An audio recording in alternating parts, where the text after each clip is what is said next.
Assalamualaikum warahmatullahi wabarakatuh. Selamat pagi Ananda semuanya. Berjumpa lagi dengan pelajaran bahasa Indonesia tentunya masih bersama saya Bu Yunita. Ya, hari ini kita masuk ke materi pertama kita yaitu teks prosedur. Teks prosedur tentunya bukan materi asing lagi untuk Ananda semuanya karena ketika kalian semuanya SMP dulu sudah pernah membahas materi teks prosedur. Yuk, semuanya diingat-ingat lagi ya, teks prosedur itu apa? Nanti sambil kita belajar lagi, sambil mengingat lagi, dan sambil menambah ilmu tentang teks prosedur. Untuk pagi ini, kita akan mempelajari 5 hal dulu tentang teks prosedur. Yang pertama yaitu pengertian teks prosedur. Yang kedua, ciri-ciri teks prosedur. Yang ketiga, macam-macam teks prosedur. Yang keempat, isi teks prosedur. Dan yang terakhir, kita akan belajar tentang struktur teks prosedur. Mari kita lihat satu persatu. Aduh, lapar. Buat mie instan yang seperti ini yuk.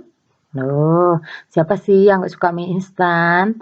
Tentunya kalau kalian membeli mie instan, mau merek apapun itu, di dalam kemasannya ada foto saran penyajian. Pasti kalian punya ekspektasi tinggi ya. Waduh, enak nih bikin mie instan yang seperti ini. Nah, kalau kalian baru pertama kali menggunakan produk atau baru pertama kali membeli misalnya mie instan yang sekarang kan lagi booming mie instan yang dari negeri sana loh, negeri Korea sana. Nah, tentunya kalian ketika sudah melihat kemasan depannya, kalian akan segera membalik ke belakang. Balik ke belakang ya, melihat tata cara pembuatan mie instannya, bukan melihat sang mantan, cie cie cie. Yuk, kenapa sih kalian semuanya harus melihat bungkus di belakang mie instan? Tentunya karena di situ ada apa? Iya, karena ada prosedur cara pembuatannya. Supaya apa sih? Kok kita harus melihat prosedurnya? Supaya apa coba? Nanti kalian tahu seperti apa, kenapa harus seperti itu. Oh, eng-ing-eng, waduh waduh, kok bisa beda jauh dari harapan ya? Kalian masih ingat kan tadi ekspektasinya kalian mau buat mie instan yang seperti apa? Ada udang-udangnya, ada merah-merahnya, apa tuh kuahnya merah, kok ini jadinya seperti ini? Kenapa? Kok bisa sih ekspektasi kita itu tadi sudah se-wow itu, sekarang tiba-tiba hasilnya seperti ini? Ah, ini jelas ini. Ini pasti mie instan kesukaan kalian. Dilihat dari cabe-cabeannya, dilihat dari cabai rawitnya. Kira-kira apa ada sih hubungannya mie instan ini sama materi yang sedang kita bahas? Tentu ada dong. Nah, jadi begini. Kok bisa tadi ekspektasinya kita akan membuat mie instan yang ala-ala Korea seperti itu, sekarang jadinya ala-ala anak kos. Nah, kenapa bisa seperti itu? Karena kita tidak melakukan prosedur yang harus dilalui dari tahap awal sampai akhir secara patuh. Hasilnya pasti seperti ini. Iya, betul. Kalau kita ingin ada topping udang, berarti kita juga harus menyiapkan bahan udangnya, bukan menyiapkan cabai rawit. Kalau kita ingin menggunakan kuah merah, ya kita menyediakan cabai merah, bukan cabai hijau. Pasti antara prosedur dengan kenyataan yang kalian lakukan semuanya berbeda jauh. Jadi, di dalam sebuah prosedur, kita harus melakukan tahapan-tahapan dari awal sampai akhir supaya kita bisa mencapai tujuan yang diharapkan. Tentunya nanti antara ekspektasi dan realita itu tidak akan berbeda jauh. Begitu ya. Makan mie instannya sudah selesai kan? Sudah tidak pedas lagi kan? Nah, kalau begitu berarti kalian semuanya sudah siap untuk melahap semua materi di pagi ini. Ya, kita masuk ke bagian pertama yaitu tentang pengertian teks prosedur. Setelah kalian melihat tadi antara ekspektasi dan realita ternyata sangat berbeda, sudah ada gambaran belum? Kira-kira teks prosedur itu apa sih? Iya betul, teks prosedur itu adalah teks yang berisi langkah-langkah atau tahap-tahap yang harus ditempuh untuk mencapai tujuan. Kalau kita ingin membuat sesuatu, kita ingin melakukan sesuatu yang sudah ada tahapan-tahapannya, tentunya harus kita lakukan dari tahapan paling awal sampai akhir, dan itu tidak bisa kita bolak-balik. Kalau kita melakukannya secara tidak tepat, otomatis nanti tujuannya tidak akan tercapai. Misalnya, kita membuat pisang goreng.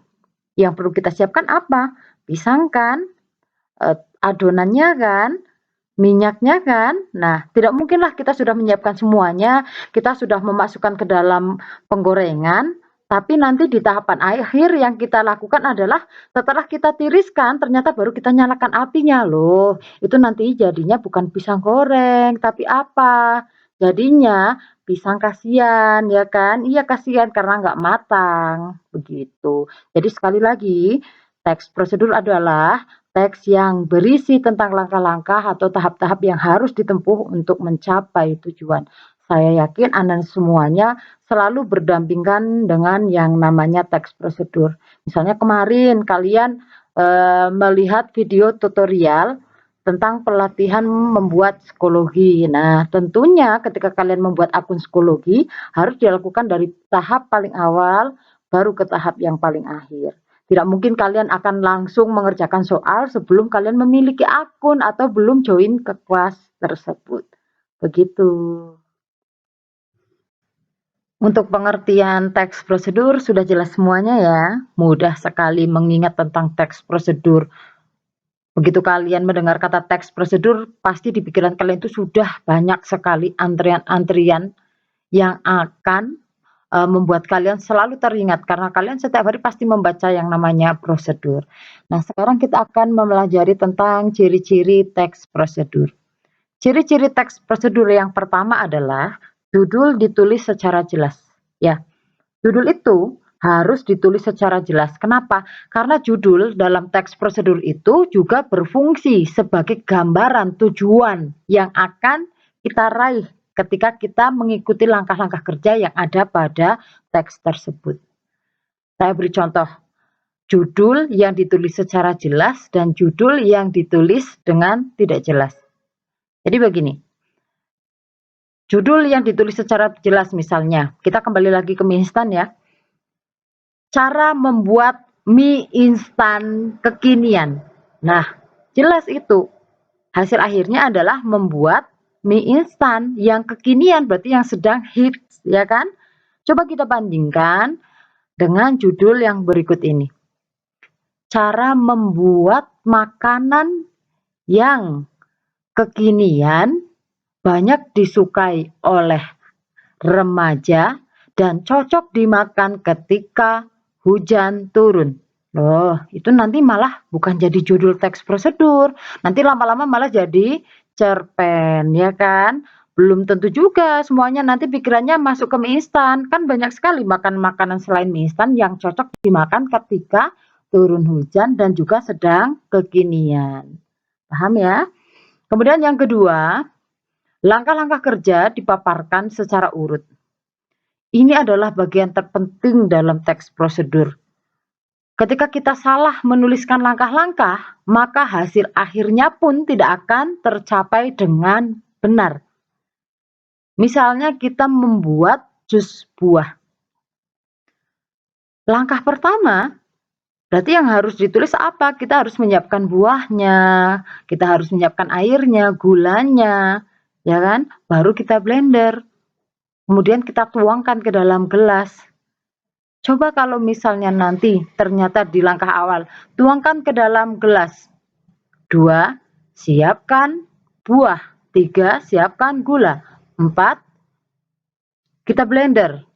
Kelima, tambahkan air. Nah, tentu saja langkah-langkah itu tidak dipaparkan secara urut. Apa mungkin prosedur itu akan berhasil? Tidak dong.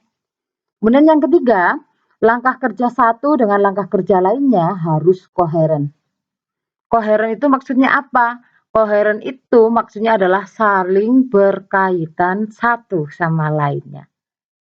Supaya koheren, kita punya apa? Alat bantu apa? Iya, pakainya konjungsi, ya. Kemudian yang keempat ada teks bersifat informatif. Teks prosedur itu harus memberikan gambaran atau informasi kepada pembacanya. Jangan sampai ketika kita membaca teks prosedur yang harusnya memberikan informasi, malah justru berakhir semakin membingungkan pembacanya. Yang kelima, teks dipaparkan secara terperinci. Ya, teks itu harus dipaparkan secara terperinci. Tidak boleh teks itu dipaparkan muter-muter tapi hasilnya ternyata itu. Jangan, tidak boleh. Nanti pembaca akan kebingungan. Yang keenam, isi informasi bersifat objektif. Informasinya itu bersifat objektif, maksudnya bisa berguna bagi orang banyak. Kemudian informasi yang disebutkan bersifat universal. Universal itu global, mendunia. Maksudnya informasinya itu bukan hanya untuk kalangan-kalangan tertentu saja. Contohnya cara membuat SIM, cara membuat KTP. Itu bersifat universal, seluruh Indonesia peraturannya sama, tahap-tahapannya sama. Jadi bukan setiap daerah itu berbeda-beda. Nah, itu namanya bersifat universal. Kemudian teks bersifat aktual, akurat, dan logis. Ya, aktual itu jelas. Sekarang zamannya eKTP. Tetapi kita masih membuat teks prosedur cara membuat KTP yang zaman dulu. Apakah masih ada yang mau pakai? Tidak kan? Tentunya yang dicari adalah yang terbaru. Akurat, akurat itu maksudnya dipercaya, dapat dipercaya. Kemudian logis, logis itu berarti apa? Bisa diterima oleh akal pikiran kita. Nah, jadi itulah ciri-ciri teks prosedur, bisa kalian pahami lagi, bisa kalian baca lagi nanti.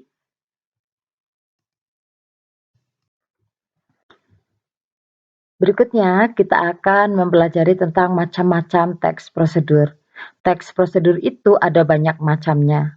Tentunya bukan hanya teks prosedur cara membuat mie instan atau cara membuat KTP saja, tapi teks prosedur lebih dari itu.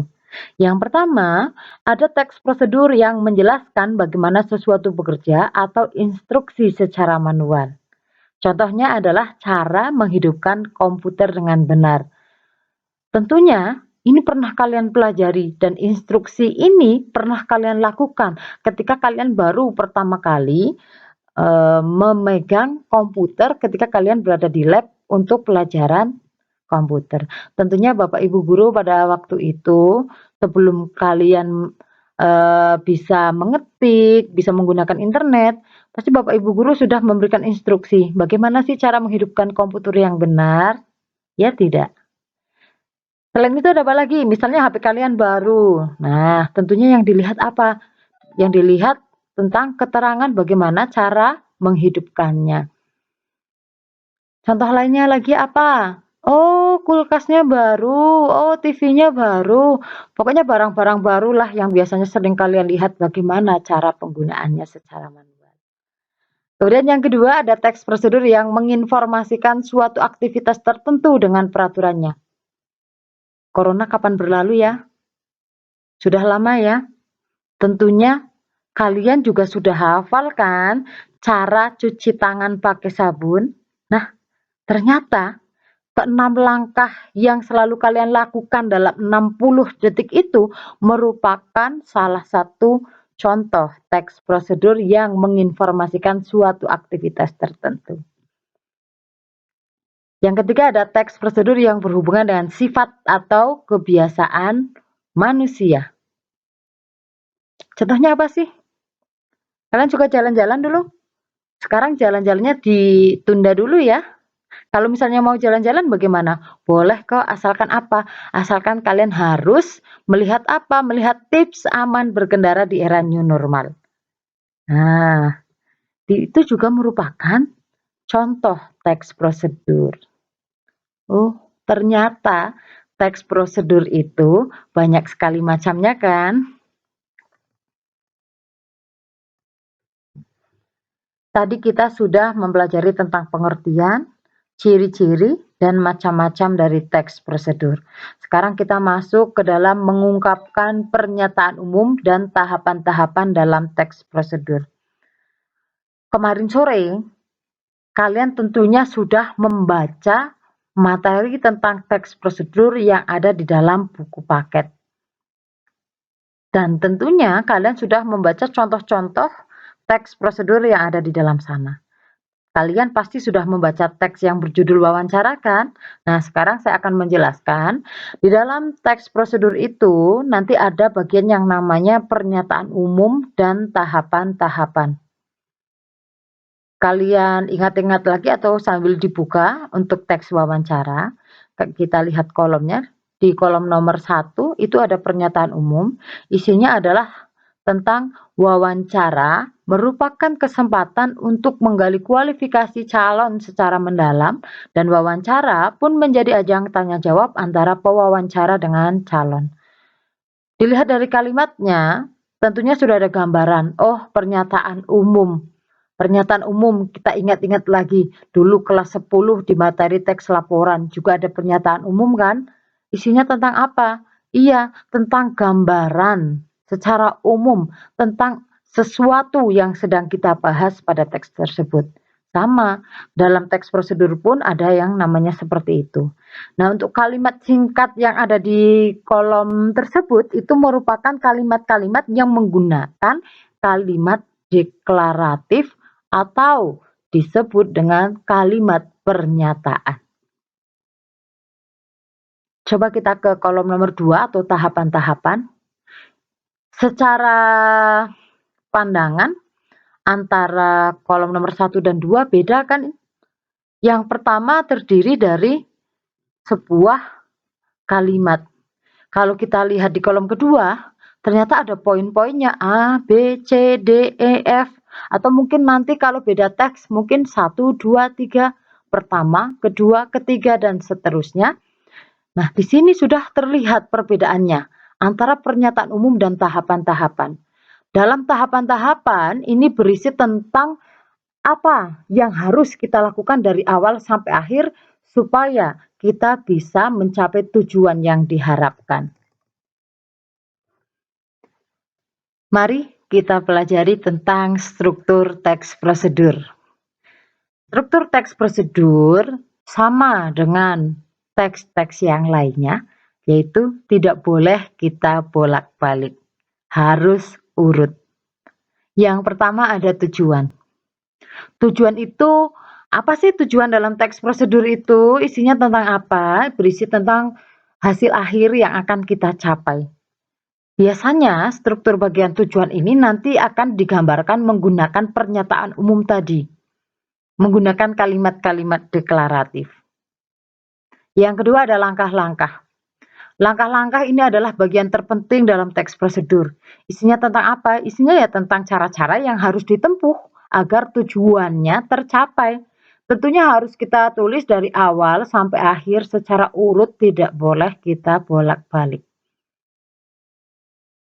Kemudian yang ketiga, penegasan ulang. Penegasan ulang dalam teks prosedur ini bersifat opsional. Masih ingat apa itu opsional? Ya, bersifat opsional itu bisa ada, bisa tidak. Penegasan ulang berisi tentang pernyataan yang digunakan untuk meyakinkan pembaca. Pernyataan pengulangan. Contohnya seperti ini. Ketika kita kembali lagi flashback ke tadi ya, bukan flashback ke masa lalu, nanti ketemunya mantan. Nah, tapi flashback ke pertama kali ketika kita melihat video ini, yaitu tentang mie instan.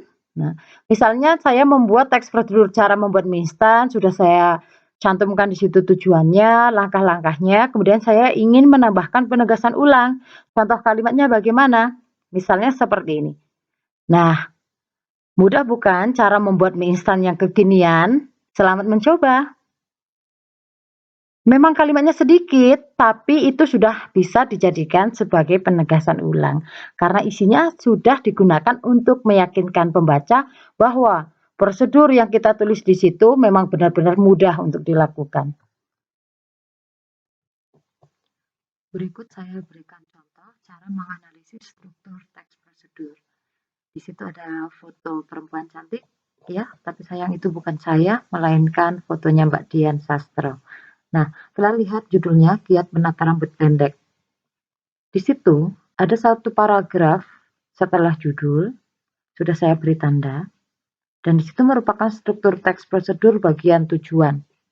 Bisa kalian amati di situ, kalimat-kalimat yang ada di situ sama sekali belum ada kalimat yang menunjukkan apa yang harus kita lakukan, tapi baru saja sebagai pengantar. Itulah yang disebut struktur teks bagian tujuan. Dan kalau kalian lihat, di situ ada kalimat, di satu kalimat terakhir, ada beberapa langkah dan cara yang harus kamu lakukan untuk merawat rambut pendek dengan baik, yaitu sebagai berikut.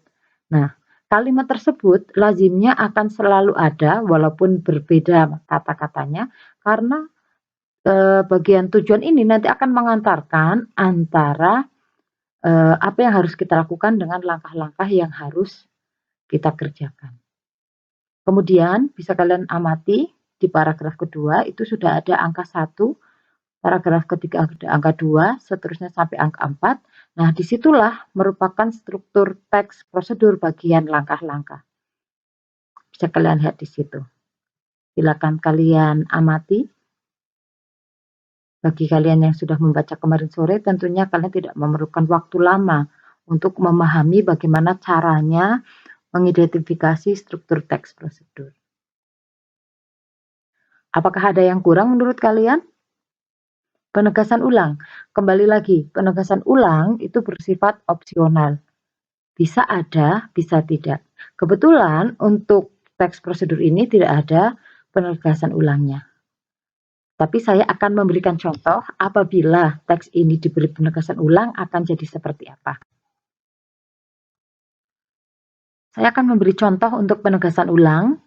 Kembali lagi saya ingatkan bahwa penegasan ulang itu fungsinya untuk meyakinkan pembaca tentang teks prosedur yang sudah kita buat. Kembali ke teks giat menata rambut, kalau kita beri penegasan ulang, saya berikan contoh yang sangat sederhana. Jadinya seperti ini. Bagaimana? Mudah bukan cara membuat model rambut kita menjadi kekinian? Selamat mencoba di rumah. Nah, kalimat yang baru saja Anda dengarkan itu merupakan kalimat penegasan ulang yang sangat persuasif, sehingga pembaca nanti akan merasa yakin bahwa apa yang sudah kita jelaskan pada langkah-langkah itu bisa menuju ke tujuan yang diinginkan. Demikianlah materi kita untuk teks prosedur kompleks bagian pertama. Tadi kita sudah belajar dari pengertiannya, ciri-ciri teksnya, macam-macam dari teks prosedurnya, isi teks prosedurnya, dan juga struktur dari teks prosedur. Untuk pertemuan berikutnya, kita akan belajar tentang kaidah kebahasaan dan bagaimanakah cara membuat teks prosedur. Jadi, saya mohon setelah ini kalian bisa mengerjakan tugas di psikologi, kemudian gunakan waktu luang kalian setelah semua mata pelajaran melakukan daring untuk membaca buku. Ya, terima kasih. Saya ucapkan wassalamualaikum warahmatullahi wabarakatuh.